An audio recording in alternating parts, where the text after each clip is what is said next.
नमस्कार साथियों, एक बार फिर से आप सभी का स्वागत है मेरे YouTube चैनल शुभम की पाठशाला 1 में। पिछले क्लास में मैंने भारत के संविधान के भाग 1 को ख़त्म कर चुका हूं, जिसमें अनुच्छेद 1 से लेकर 4 तक पढ़ने को था। आज मैं भारत के संविधान के भाग 2 को शुरू करूंगा। भारत के संविधान के भाग 2 को शुरू करूंगा।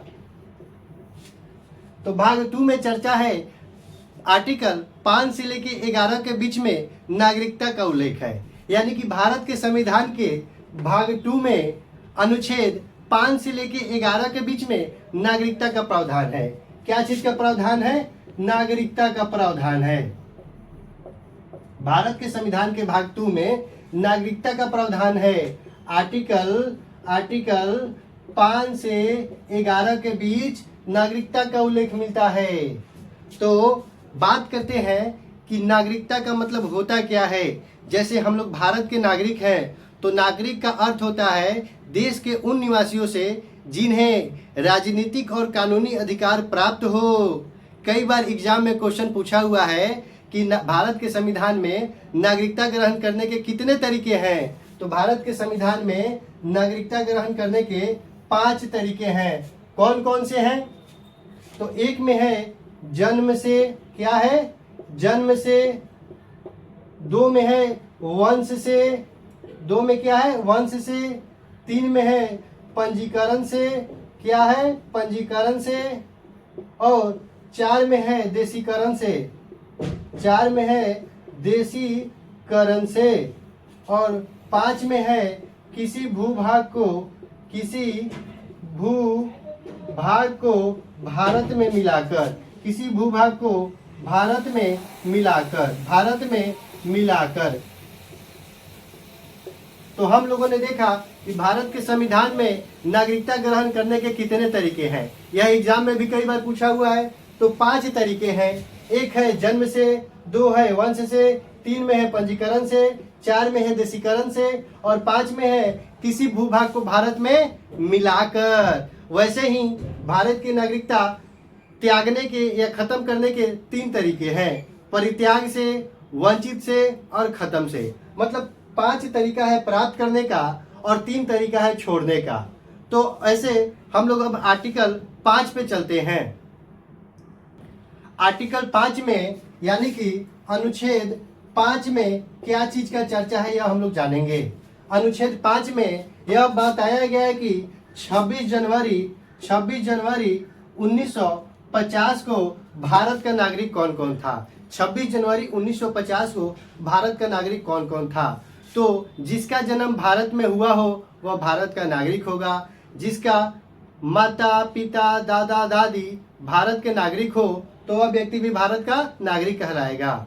या जो व्यक्ति संविधान लागू होने से 5 साल पहले से भारत में निवास कर रहा हो उसे भी भारत की नागरिक कहा जाएगा। अब हम लोग बात करते हैं अनुच्छेद 6 का, यानी कि आर्टिकल 6 में।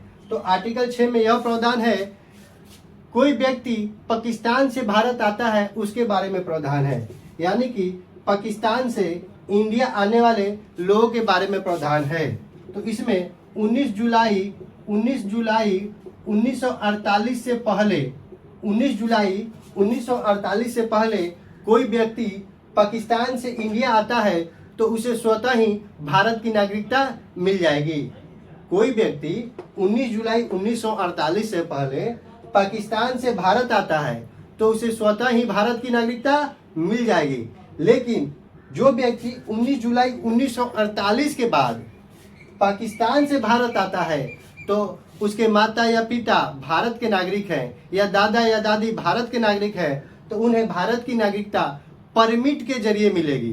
कैसे मिलेगी? परमिट के जरिए मिलेगी।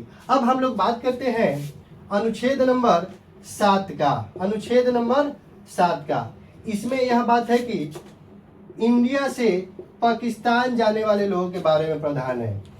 देखिए अनुच्छेद नंबर 6 में प्रावधान है पाकिस्तान से इंडिया आने वाले लोगों के बारे में प्रावधान। और अनुच्छेद 7 में है इंडिया से पाकिस्तान जाने वाले लोगों के बारे में प्रावधान है। इसमें है 1 मार्च अगर कोई व्यक्ति इंडिया से पाकिस्तान जा रहा है तो 1 मार्च 1947 से पहले कोई व्यक्ति इंडिया से पाकिस्तान जा रहा है तो उसे भारत की नागरिकता नहीं मिलेगी। 1 मार्च 1947 से पहले कोई व्यक्ति इंडिया से पाकिस्तान जा रहा है तो उसे भारत की नागरिकता नहीं मिलेगी। यह बात अनुच्छेद 7 में बताई गई है, 1 मार्च 1947 से पहले।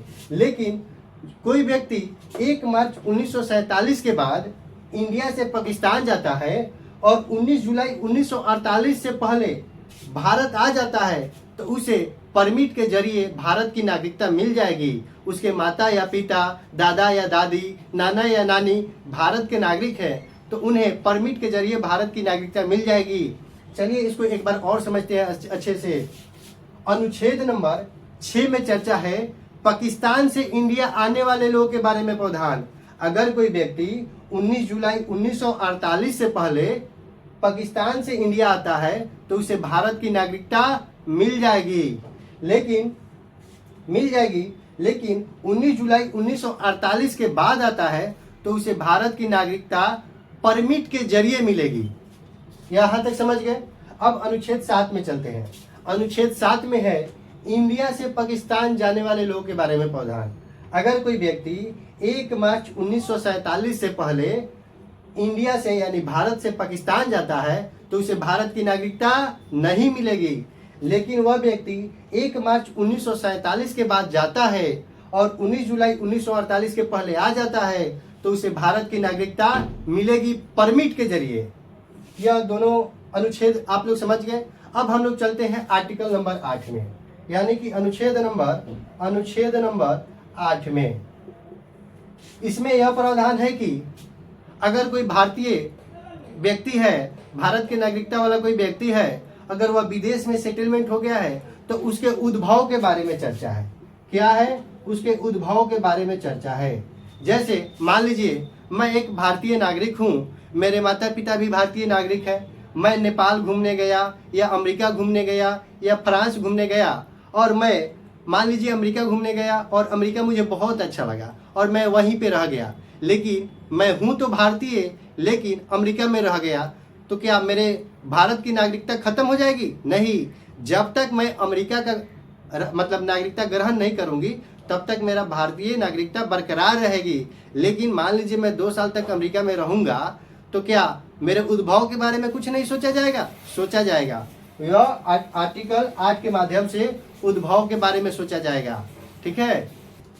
अब हम लोग अनुच्छेद नंबर 9 को देखेंगे। किसको देखेंगे? अनुच्छेद नंबर 9 में। इसमें यह प्रावधान है कि अगर भारतीय व्यक्ति किसी और देश के नागरिकता ग्रहण करता है तो उसकी भारत की नागरिकता स्वतः खत्म हो जाएगी।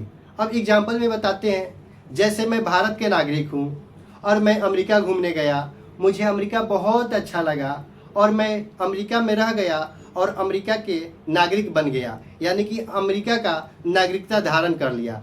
जैसे ही मैं अमेरिका का नागरिकता धारण करूंगा तो भारत की नागरिकता स्वतः खत्म हो जाएगी। वही बात अनुच्छेद 9 में बताया गया है कि अगर कोई व्यक्ति किसी और देश की नागरिकता ग्रहण करता है तो उसकी भारत की नागरिकता खत्म कर दी जाएगी। भारत की नागरिकता खत्म कर दी जाएगी। यही बात आर्टिकल 9 में बताया गया है। अब आर्टिकल 10 में देखते हैं हम लोग। आर्टिकल नंबर 10 में यह चर्चा है कि अनुच्छेद 5, 6, 7, 8, 9 में जो भी प्रावधान है उसमें संशोधन करने का अधिकार सिर्फ भारत के संसद के पास है। भारत के संविधान के अनुच्छेद 5, 6, 7, 8 और 9 में जो भी नियम और कानून है उसमें संशोधन करने का अधिकार सिर्फ भारत के संसद के पास है। किसके पास है? संसद के पास है। अब हम लोग अनुच्छेद 11 देखेंगे।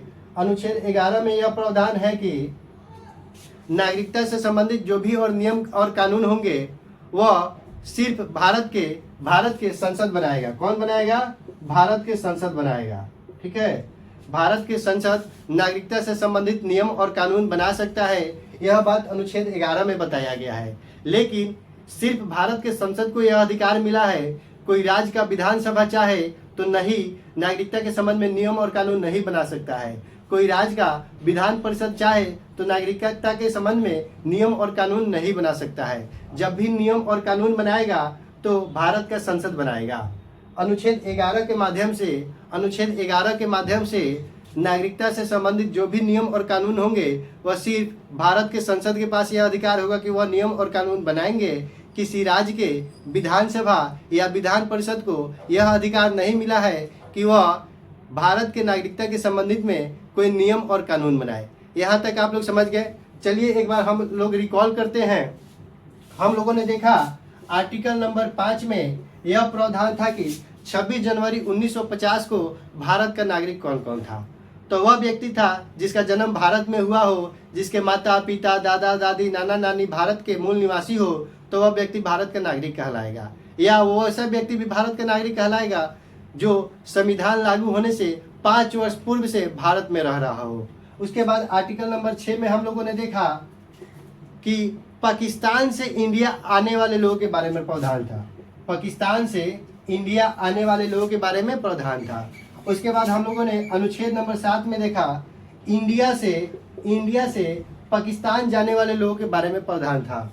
अब आर्टिकल नंबर 8 में हम लोगों ने देखा कि भारत से बाहर रहने वाले भारतीयों के उद्भव के बारे में प्रावधान था। उसके बाद 9 नंबर में हम लोगों ने देखा, मतलब अनुच्छेद 9 नंबर में, अगर कोई व्यक्ति किसी और देश की नागरिकता ग्रहण करता है तो भारत की नागरिकता स्वतः खत्म हो जाएगी। 10 में हम लोगों ने देखा कि अनुच्छेद 5, 6, 7, 8 और 9 में जो भी और नियम कानून होंगे वह उसमें संशोधन करने का अधिकार सिर्फ भारत के संसद के पास है। किसके पास है? संसद के पास। 11 में हम लोगों ने देखा कि नागरिकता संबंधित जो भी और नियम कानून बनाएंगे वह सिर्फ और सिर्फ भारत के संसद ही बनाएंगे। किसी राज्य के विधानसभा नहीं बना सकते हैं, किसी राज्य के विधान परिषद नहीं बना सकते हैं। तो दोस्तों यह क्लास कैसा लगा? आप लोग अपना फीडबैक जरूर दीजिएगा, कमेंट में जरूर बताइएगा कि यह क्लास कैसा लगा। अच्छा लगा तो चैनल को लाइक सब्सक्राइब कर दीजिएगा और शेयर भी कर दीजिएगा। तो यह क्लास आज यहीं पे ख़त्म करते हैं।